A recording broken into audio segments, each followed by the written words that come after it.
Welp, that is it all for the regular season of college football. I'm sad to see it go, but we are here ready for the postseason. Let's talk about it. So, what a week we had indeed, with streaks ending, overtime thrillers. The ACC their championship is crazy. Ohio State beating Michigan, that was a game I'm watching, and I can't wait for the Big Ten title game. Number 1 versus number 2, I will be at that game. Probably the biggest game I'll ever be attending to in my life, a game of the century. It's a BCS national championship, if you would like to put it that way. But if you want an in-depth video on Ohio State versus Michigan, the reaction video, I'm going to pin it right here. It is one of the best videos on this channel. Make sure you go like that video and leave a comment down below. What you thought of the game. I predicted the game to be 27-10. It was 27-9, so very close. And also, remember to subscribe. Hit the notification bell so you get a notification every single time I release a new video. We are 3 subs away from 50. Huge milestone for the channel. And I would love if you guys could pull us all the way there before conference championship week. We're 3 away, so let's go get that done. But let's start off with the games on Friday. So at 7:30, Texas A&M heading on the road for the Lone Star Shootout. This game I predicted exactly, and I got a lot of crap. A lot of crap from A&M fans saying that I was ignorant. I didn't know what I was talking about. That me calling their SEC schedule soft was dumb. They were trying to convince me that Florida was a tough game. But then they also want to make fun of Texas for losing to Florida, saying you lost to a bad team. But then they want to use Florida as a good win. But I mean, I have nothing against A&M. I have nothing against all the fans. It's just I predicted Texas to win, and actually I was a lot more generous to you guys. I had Texas winning 30-27, and they won by a lot more.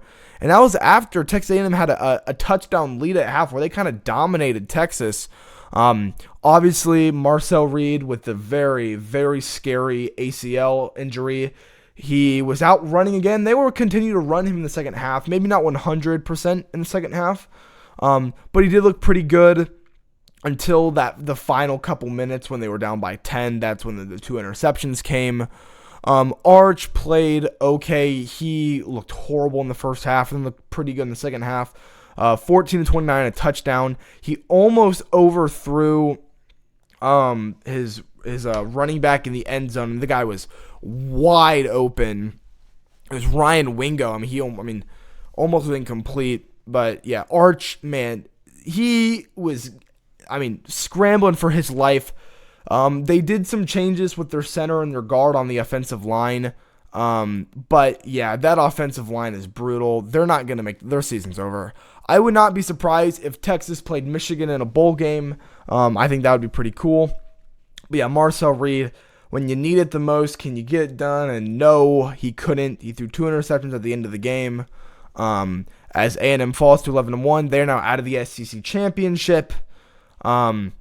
Which would have been the first time they've ever, I think, made an SEC championship.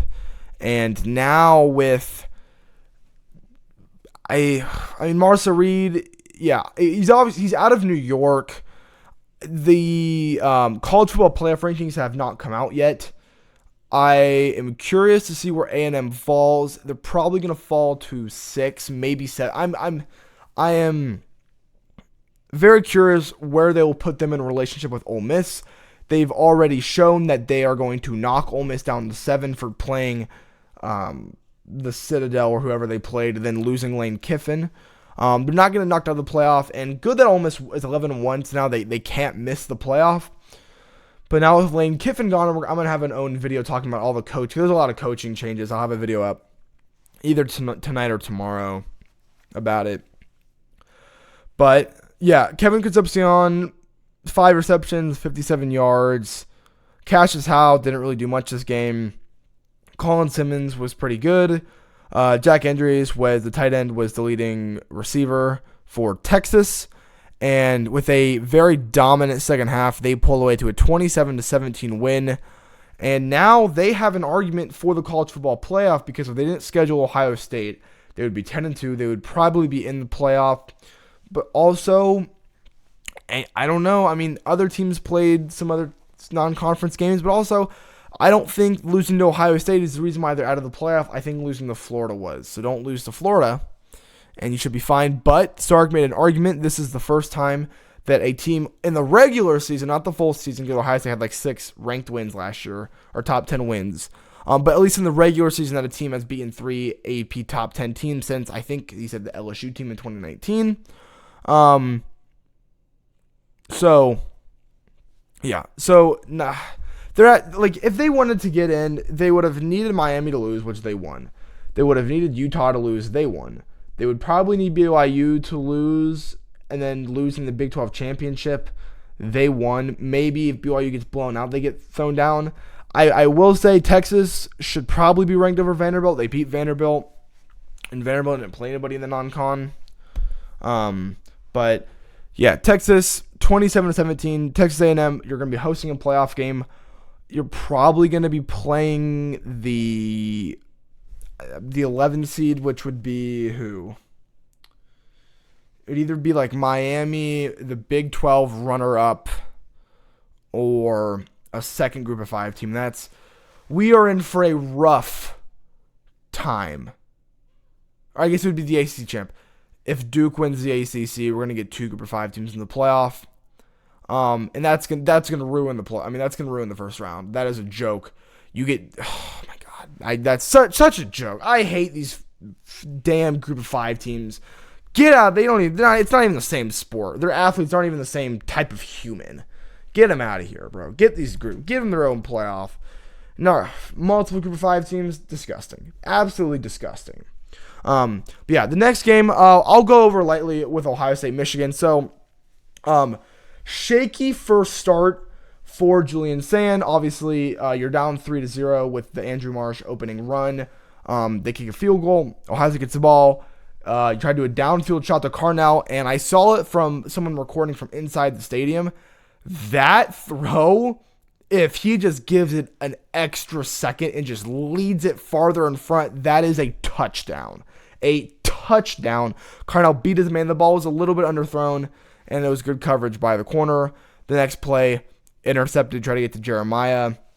We live into a field goal, and at that time, I'm like, we're down 6-0, and we're not playing great, but I feel like we're still dominating them. They can't do anything on offense, and that's what happened. They only kick a field goal after that in the second quarter. Michigan gets shut out in the second half. Ohio State wins 27-9. Julian Sand, I mean, you talk about Heisman moment. Remember, Fernando, they're so battle-tested because he throws intercept. Fernando Mendoza is going to throw an interception and almost lose the game in the fourth quarter on the road, but then he's going to pull it back. Well, Julian threw an interception. You're down by 6-0 in the first on the road. It's snowing. It's bad weather. It's cold. It's windy. And being down 6-0 is the largest deficit we have faced all year, which is crazy. I think before this was only 3-0, which is we still have not been behind in the second half all year. Trying to think what else. Julian Sand has officially set the record for the completion percentage completed in the regular season. I think he beat out Bo Nix by over a full percent, which is insane. So he's going to have that record forever. It's just going to keep it for the entire season. We will see. Bo Jackson, what a legend. I mean, you talk about performances that always be remembered, like J.K. Dobbins and Ezekiel Elliott. Bo Jackson, 22 carries for only 117 yards, no touchdowns. But, man, he was just dominating them on the ground. This offensive line was dominating. This game, reminded me of, before the game happened, I said this game is going to be like Michigan, Texas from last year. And that's pretty much what it was. It was very similar. I think Texas won by 19 and won by 18. So it was very similar. Carnell Tate, 50-yard bomb. Jeremiah, controversial, but that was pretty much a touchdown. 35-yard bomb. Innis had a touchdown. All the SFE boys had touchdowns. And then Jaden Fielding, you're down 6-0. They stop you after 5 plays at the goal line. And if he would have missed that field, he should have missed that field goal. That boy was going out and then curved back in.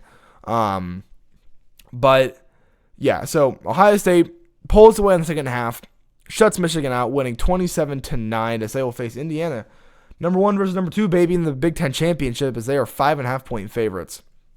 The next game, let's talk about the Iron Bowl. So, I thought Bama was going to win 28-6. I thought Bama would be up like 14-6 at halftime and then just pull away in the second half. No, it was pretty much the opposite. Bama goes up 17-0. Auburn gets a long touchdown, gets called back, kick a field goal. They get another long touchdown, gets called back, kick a field goal. Then they get a touchdown in the third quarter. Then Bama kicks a field goal, and then Auburn ties it up. It's 20-20. And then on 4th and goal, Bama throws it to, let me make sure. I think it was Isaiah Horton, because Isaiah Horton had 3 touchdowns this game. 6-yard passing touchdown. 4th and goal, ballsy play.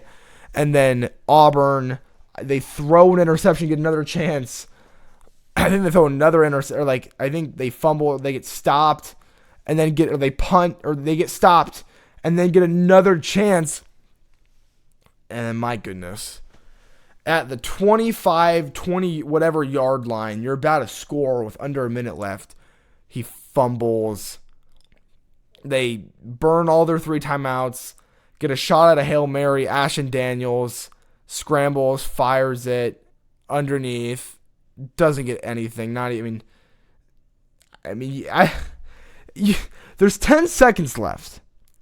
You got 2 plays. You got to get in Hail Mary, get out of bounds. He fires it with 2 seconds left over, inbounds. So they don't have time to spike it. You can't even spike because it's under 3 seconds. They get the ball off. There was probably 0 seconds left. They allow them to get the ball off, and then Ashton Daniels just doesn't even have time to get in, protection. I think Bama needed tons of blitz. They didn't protect it well. So Bama survives, and I said this game would only be close if Bama didn't play well, which if you look at the stats, Tyson had 3 touchdowns, but he was 19-35 for 122 passing yards. Again, Bama not great running the ball, 15 carries for 83 yards for Jam Miller. Ryan Williams didn't play this game, it doesn't seem like, early on a couple snaps. He never got a target, I'm pretty sure. So I don't know what's happening there. I wonder if it's a punishment thing, but he's been really disappointing this year, Ryan Williams has. And yeah, so Bama, they escape the win in Jordan-Hare, 27-20, 10-2. They're going to the SEC championship. Even if they lost, they're probably still in the playoffs. Remember, Clemson was 10-3 last year and got in. But they won the ACC. But it's you can have 3 losses and still get in. But Ashton Daniels played. He played okay, 18-39, not great completion rate, but 259 throughout the air, 1 touchdown, 1 pick. He had 23 carries on the ground for 108 rushing yards. He was their leading rusher. Cam Coleman probably gonna hit the transfer portal. He was not the leading receiver. It was Simmons for 143. And whoa, what's this guy? I want to make sure I get this guy's full name. Who is Malcolm Simmons? My goodness. He only has 25 receptions, 457 receiving yards, and 2 touchdowns. So he hasn't played much. In this game, he had 143 receiving yards on only 3 receptions and a touchdown. That is 48 yards per reception. 64-yard pass from... Wow. That's crazy. But yeah, I said before this game was only going to be close if Bama didn't play well. They did not play well in the second half at all, which allowed Auburn to come back. Auburn did play decent. I will give them that.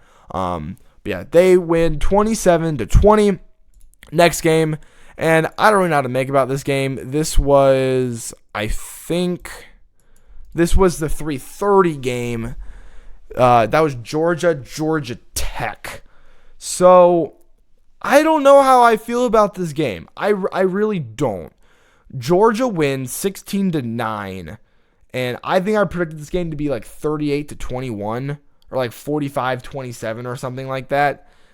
And that was mainly because Georgia Tech, in their past 3 or 4 games before this, they were allowing 34 or more points. Now they only allow 16. Gunnar Stockton only has 70 passing yards, 11 for 21, touchdown, and a pick. There was a pick on the first drive of the game. Georgia Tech, it's 13-3 at halftime. It's 13-6 going in the fourth. It's, I think, 13-9. Or let me just make sure. No, it's 16-6. It's 16-9. Georgia Tech gets a chance with a Hail Mary. It's incomplete. Haynes King, 19-27, had an interception. He hasn't really played well the past 2 or 3 weeks. Had 10 carries for 39 rushing yards, so not great. Only had 3 field goals on the day. The Georgia defense looked really, really good, but that offense didn't look good. So when they're going to play Bama and they're favored by 2.5 right now, like, what version of Georgia are we going to get? Because we've seen 3 versions of Georgia. We've seen Tennessee, Georgia, where we're going to have prime Tom Brady offense and no defense. We're going to have this version of Georgia where it reminds me of like 2023 Georgia, where the defense was really good, but the offense wasn't great. And then, are we going to have like prime Georgia, which we saw against Texas, where they won 35-10 and throughout every phase, all 3 phases was dominant. So I don't know. But Georgia won 16-9. They improved 11-1. They're going to go to the SEC championship with the loss that A&M had to Texas. The next game, Miami at Pitt. I predicted Pitt to win this game. Miami ended up destroying them 38-7. Carson Beck played really, really well. 23 of 29, 267, 3 touchdowns and a pick. Mason Heinshell played okay. 22-32, 199, touchdown and a pick. But man, Malachi Toney, 13 receptions for a receiver in one game. That is a lot. 13 receptions, 126 and a touchdown. Ruben Bain had 1.5 sacks this game. This is the Miami that we've all been looking for.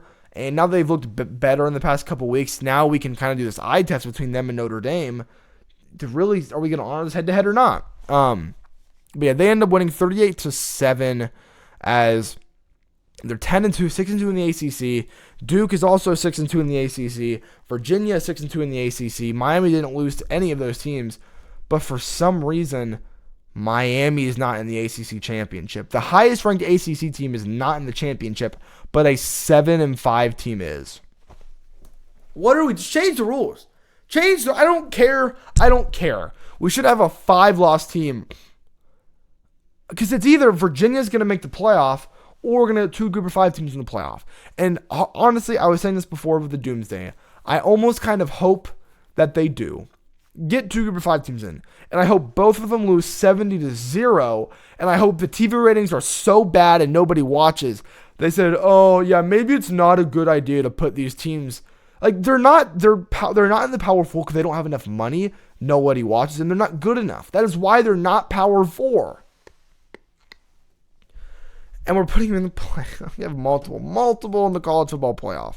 What they should do is, instead of changing it from the conference champion, you should have just a team from the ACC. So let's say Duke wins. Virginia's going to be out, and Duke's not getting, because they're going to be a 5-loss team. They're not going to be the highest. They're not going to be ranked. There's going to be multiple group of 5 champions above Duke. They should just say, well, we need an automatic qualifier from the ACC. It should just be the highest ranked team from the ACC. Let it be Miami. They have a win over Notre Dame. You can put them in the playoff with Miami over Notre Dame. Everybody's happy. And then we don't get group of 5 slop.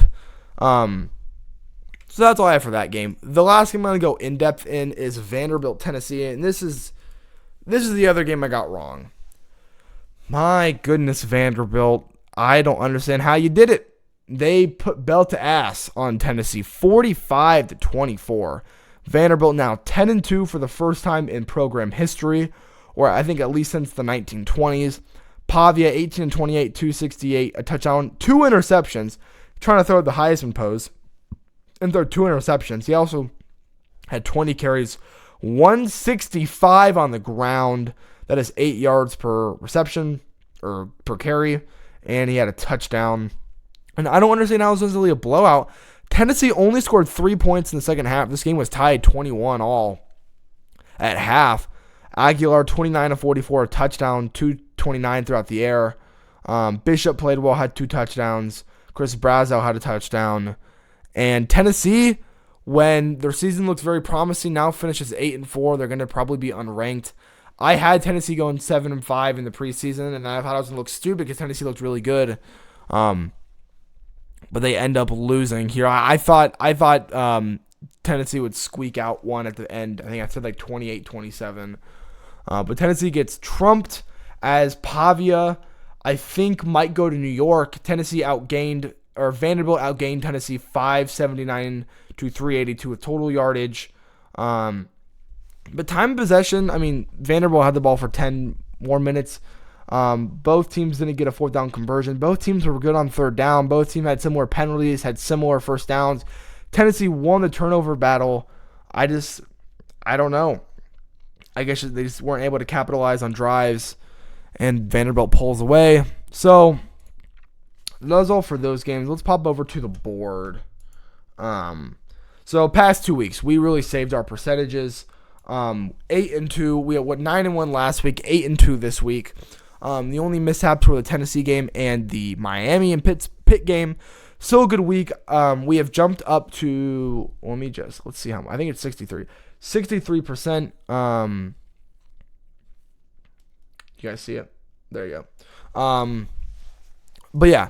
So, what other games we can cover? So, yeah, LSU, Oklahoma, you're going to get trumped by what we think is Notre Dame in the playoff. Their offense is so bad. Oregon pulls away late against Washington. That game was 19-14. Washington kind of came back, but it was never really in doubt for Oregon. It was a one-possession game at half, though, but it was 13-0, and then Washington scored late. Ole Miss survives in the first half against Mississippi State, then pulls away in the second half. That is the final game for Lane Kiffin, as he is now the head coach of LSU. And then Arizona destroys Arizona State.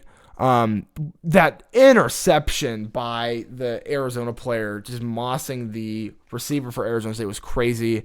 Penn State survives against Rutgers. KJ Duff. If you have not seen the KJ Duff catch, it is the catch of the year. Go look up the KJ Duff catch. You need to. That man is going to do so many awesome things in the NFL, I believe. But 8-2 on week 14. That means we were 91 of 144 in the regular season. So okay, I think we can improve it throughout the postseason. Obviously, we got Army, Navy, and conference championship, bowl games, and then playoffs. And I think we're going to be able to really excel. Talking about hot seat, who I think is on the hot seat. And honestly, this one's kind of tough because everybody who's kind of been on the hot seat has either been extended to next year or has already gotten fired. If you're asking me, here, let me look at the board again. I would say, who do I want to say? I'm not going to say Josh Heupel. I could say Ole Miss. Honestly, no. I'll say Sharon Moore. Sharon Moore, you are on the hot seat. Your team and fan base is not happy with you. Really, I mean, their offense is so piss poor the past couple of years. Obviously, Sharon Moore, you're on the hot seat. That is all I have for you guys today. Make sure to hit subscribe, hit the like button, turn on the notification bell so you get a notification every single time I release a new video. I will be back for tomorrow. I think I'm going to release the head coaching and the Lane Kiffin stuff tomorrow. Let me get more details on the contracts and stuff. Yeah, that is all I have for you tonight. I'll see you guys all tomorrow. And as always, thank you. Also, I got a haircut. I don't know if you guys noticed. I like it. It's short, but yeah. I'll see you guys all tomorrow, and thank you.